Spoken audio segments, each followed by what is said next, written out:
तो बच्चों हम पढ़ रहे हैं आपकी बुक जो है इंग्लिश की फर्स्ट फ्लाइट, जो आपकी टेक्स्ट बुक है उसकी पोइट्री सेक्शन को, जिसमें आज हम पढ़ने वाले हैं आपकी third poem a tiger in the जू, यानी कि एक बाघ चिड़ियाघर में।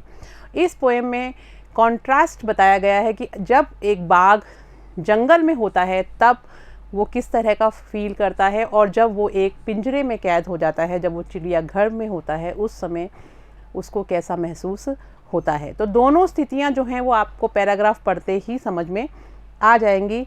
तो देखिए किस तरह की जो परिस्थितियां एक बाघ जो है वो फेस करता है जब वो चिड़ियाघर में होता है। और इसके पोएट हैं लेजिल नॉरिस, जिन्होंने बहुत ही खूबसूरती से दोनों तरह का चित्रण किया है कि जब जंगल में जब एक बाघ है वो कैसा महसूस कर रहा है, और वही बाघ जब चिड़ियाघर में है तब उसके साथ क्या समस्याएं आती हैं। तो चलिए स्टार्ट करते हैं। दिस पोएम कॉन्ट्रास्ट, जैसा मैंने कि आपको बताया कि ये जो पोएम है ये आपको कॉन्ट्रास्ट करती है, यानी अंतर बताएगी आपको दोनों चीज़ों में। किस में? अ टाइगर इन द जू। तो दो चीज़ों के बीच में जो कंपैरिजन कर रहे हैं वो क्या है? पहला है आपका जू with the tiger in its natural habitat, और दूसरा है कि वो अपने हैबिटेट मतलब होता है पर्यावास, जहाँ पे वो रहता है, जो उसका प्राकृतिक वातावरण है, यानी कि जंगल में। तो कंपैरिजन कहाँ कहाँ के बीच में हो रहा है? एक चिड़ियाघर के बीच में, और दूसरा है एक जंगल के साथ। जंगल में वो बिल्कुल स्वच्छंद है, अपनी मर्जी से घूम सकता है, शिकार कर सकता है, वहाँ पे वो एज अ किंग है, एक राजा की तरह है जिससे सब डरते हैं। और चिड़ियाघर में उसी राजा को, उसी शेर को बंद कर दिया गया है, जिसको एक हास्यपूर्ण सिर्फ एक जानवर बना के छोड़ दिया गया है, जिसको देखने के लिए लोग बाग आते हैं और अपना मनोरंजन करते हैं, लेकिन खुद जो बाघ है वो बहुत ज़्यादा दुखी है। The poem moves from the zoo to the jungle. ये जो कविता है ये अलग अलग पैराग्राफ्स में, पहले आपको चिड़ियाघर के बारे में पता चलेगा, फिर आप मूव करोगे इसी पोएम में जंगल की तरफ, एंड बैक अगेन टू जू, और फिर वहाँ से वापस आपको ये जो कविता है वापस जू में ले आएगी। पैराग्राफ्स आपको समझना पड़ेगा। आप देखिएगा कि कौन सा पैराग्राफ जू के बारे में बताता है, यानी चिड़ियाघर के बारे में बताता है, और कौन सा पैराग्राफ आपको जंगल के बारे में संदेश देता है। Read the poem silently once and see which stanzas speak about the tiger in the zoo. Read the poem silently, यानी आप चुपचाप शांति से इस कविता को पढ़िए, एक बार पढ़िए वंस एंड से, और फिर बताइए कि कौन सा जो पैराग्राफ है, which stanza speaks about the tiger, कि कौन सा पैराग्राफ टाइगर के बारे में यानी बाघ के बारे में बता रहा है, जो कि जू में है, चिड़ियाघर में है। And which one speak about the tiger in the jungle, और कौन सा पैराग्राफ है जो आपको ये बता रहा है कि वो बाघ जो है वो एक जंगल में है। ही stocks in his vivid stripes, the few steps of the cage on pads of velvet quiet, in his quiet rage। बहुत ही सिंपल और तरीके से पोएट ने इम्पॉर्टेंट चीज़ें आपको इसके अंदर बताई हैं। ही स्टॉक्स, स्टॉक्स मतलब होता है विचरण करना यानी घूमना।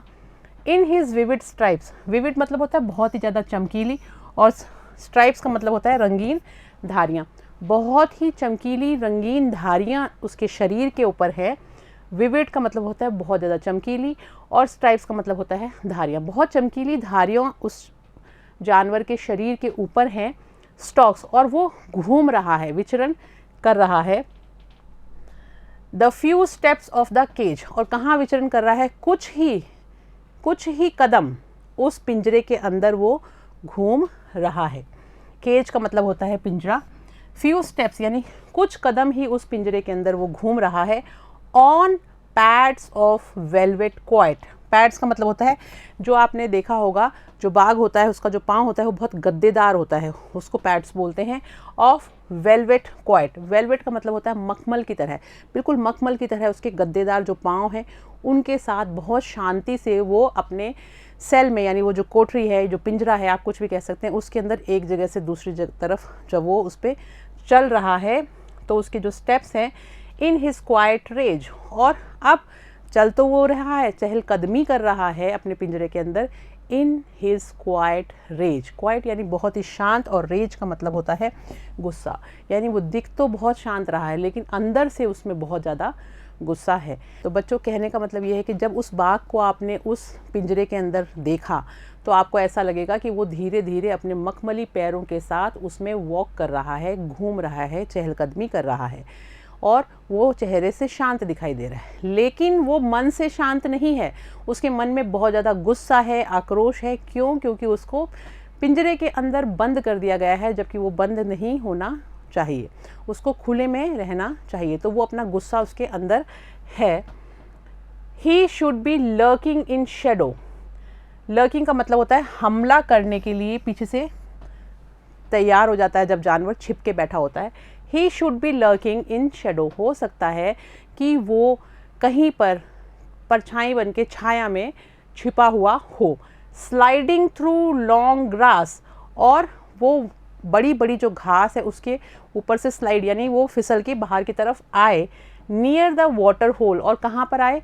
नियर यानी पास में, वाटर यानी पानी, पानी के पास में, यानी जो पानी का स्रोत है। वाटर होल यानी जहाँ पे भी पानी का स्रोत है, पानी इकट्ठा हो रखा है, वो कोई भी हो सकता है, वो तालाब भी हो सकता है, कोई और स्रोत भी हो सकता है। उसके पास में झाड़ियों के पीछे जब वो छुप के बैठा हुआ है और वो एकदम से अचानक पानी की तरफ आता है। वेयर प्लम डियर पास, और वो आएगा क्यों? क्योंकि वहाँ पे वो छुप के बैठा है झाड़ियों के पीछे, स्लाइड करता हुआ यानी झुका हुआ, कि उसको वहाँ से तुरंत किसी के ऊपर शिकार करना है। और शिकार किसके ऊपर करेगा? वो पानी के पास क्यों आके बैठा है? क्योंकि पानी के पास में दूसरे जो जानवर होते हैं वो पानी पीने आएंगे। और यहाँ पे कौन से जानवर का जिक्र किया है? Plum dear. डियर मतलब हिरन, और प्लम यानी गोल मटोल सा मोटा सा हिरन जो उस पानी के पास में पानी पीने आएगा, तब ये जो बाघ है ये उसका शिकार करेगा। कौन सा बाघ? जो छुप के बैठा हुआ है झाड़ियों के अंदर, ग्रास के अंदर पीछे की तरफ छुप के बैठा हुआ है। तो ये जो हमने पहले अभी पढ़ा वो कहाँ का सीन बताया गया है? वो हम बात कर रहे हैं जंगल की। जैसा कि पहले पोएट ने कहा, पहले आपको जू के बारे में बताया फर्स्ट पैराग्राफ में, सेकंड पैराग्राफ में वो हमें कहाँ ले गया? चिड़ियाघर के बाहर जंगल में ले गया, जहाँ पे एक बिल्कुल खुला शेर है और वो शिकार करने के लिए इंतज़ार कर रहा है हिरन का। अब हम थर्ड पैराग्राफ पढ़ेंगे। He should be snarling around houses at the jungle's edge. He should be snarling. Snarling का मतलब होता है दांत दिखाते हुए, बड़े दांत होते हैं शेर के, बाघ के, वो बड़े बड़े दांत दिखाते हुए। He should be snarling around the houses at the jungle's edge. Edge मतलब किनारा। जो जंगल में जो बाघ रहता है, वो जंगल के आसपास जो घर हैं वहाँ पे उनके किनारों पर दांत दिखाता हुआ वहाँ से साइड से घूम रहा है। Baring his white fangs. Baring यानी दिखाते हुए, वाइट फैंग्स यानी बड़े बड़े जो उसके दांत हैं वो दिखाते हुए। और क्लॉज का मतलब होता है पंजे, तीखे, जिनमें बहुत बड़े नाखून होते हैं। अपने उन तीखे पंजों के साथ, अपने तेज़ दांतों के साथ में वो वहाँ पे घूम रहा है। टेरराइजिंग द विलेज, और क्या कर रहा है? जंगल के कोने पे जहाँ पे गांव है, जहाँ पे घर बने हुए हैं, वहाँ पे जंगल के किनारे पे वो वहाँ पे बड़ी ही आराम से बिल्कुल दहाड़ते हुए घूम रहा है। उसके दांत दिखाई दे रहे हैं, उसके तीखे तीखे पैने, उसके पंजे भी दिखाई दे रहे हैं, और वो बिल्कुल भी डरा हुआ नहीं है। बिल्कुल एकदम मजबूती से, एकदम जैसे शेर होता है, वो बाघ होता है, ये सब जंगल के राजा माने जाते हैं, तो वो उस तरह से वहाँ पे विचरण कर रहा है और टेरराइज कर रहा है। टेरराइज का मतलब होता है डराना, बहुत ही ज़्यादा दहशत फैलाते हुए वहाँ पे। किसको? द विलेज, जो वहाँ पे गांव में जो लोग रहने वाले हैं उन लोगों को वो डराते हुए वहाँ पे बड़े आराम से जंगल में घूम रहा है। तो कहने का मतलब है कि जो फर्स्ट पैराग्राफ हमने पढ़ा उसमें उसको एक सेल के अंदर बंद कर दिया है, वो कहीं नहीं जा सकता। लोग उसके चारों तरफ उसको देखने आए हुए हैं और अपना मनोरंजन कर रहे हैं। तो बाघ जो है वो बंद है और उसको गुस्सा आ रहा है। दूसरे पैराग्राफ में और इस थर्ड पैराग्राफ में हमने दोनों में देखा कि कहाँ का सीन बताया है हमें, जंगल का, जहाँ पे पहले हमने देखा सेकंड पैराग्राफ में कि जंगल में वो इंतज़ार कर रहा है पानी के पास में। मोटा हिरन जब आएगा तो वो उसको लपक लेगा, पकड़ लेगा, तो वो वहाँ पे इंतज़ार कर रहा है। और थर्ड पैराग्राफ में हम देखते हैं कि किस तरह से उसके जो बड़े बड़े दांत हैं उनको दिखाते हुए बहुत ही ज़्यादा रौब से वो गाँव के जो लोग हैं उनको टेरराइज़ कर रहा है, उनको डरा रहा है और बहुत ही वहाँ से बहादुरी से घूम रहा है, दांत दिखा रहा है और पंजे भी उसके बड़े बड़े दिखाई दे रहे हैं। यानी वो बिल्कुल भी डरा हुआ नहीं है, निडर है। But he is locked in a concrete cell. अब हमें वापस पोएट कहाँ पे लेके आ गया? फोर्थ पैराग्राफ में वापस हमें वो ज़ू में लेके आ गया और अब यहाँ पे जो बाघ उस पिंजरे में बंद है उसके बारे में दोबारा बात की जा रही है कि ही इज़ लॉक्ड, कि उसको बंद कर दिया गया है, लॉक कर दिया गया है, कैद कर दिया गया है in a concrete cell. Concrete cell यानी जो ईंट पत्थरों का बना हुआ जो एक सेल है, कंक्रीट छोटा सा जो सेल है उसके अंदर उसको बंद कर दिया है। लॉक्ड यानी ताले में बंद और कंक्रीट यानी कंक्रीट की कोठरी जिसके अंदर उसको बंद कर दिया गया है। His strength behind bars, strength का मतलब होता है ताकत, बिहाइंड का मतलब होता है पीछे और बार का मतलब होता है सलाखें। उसकी जो ताकत है उसको कहाँ कैद कर लिया गया है? सलाखों के पीछे कैद कर लिया गया है, क्योंकि उसको वहाँ पे बंद करके रखा हुआ है, कैद करके रखा हुआ है।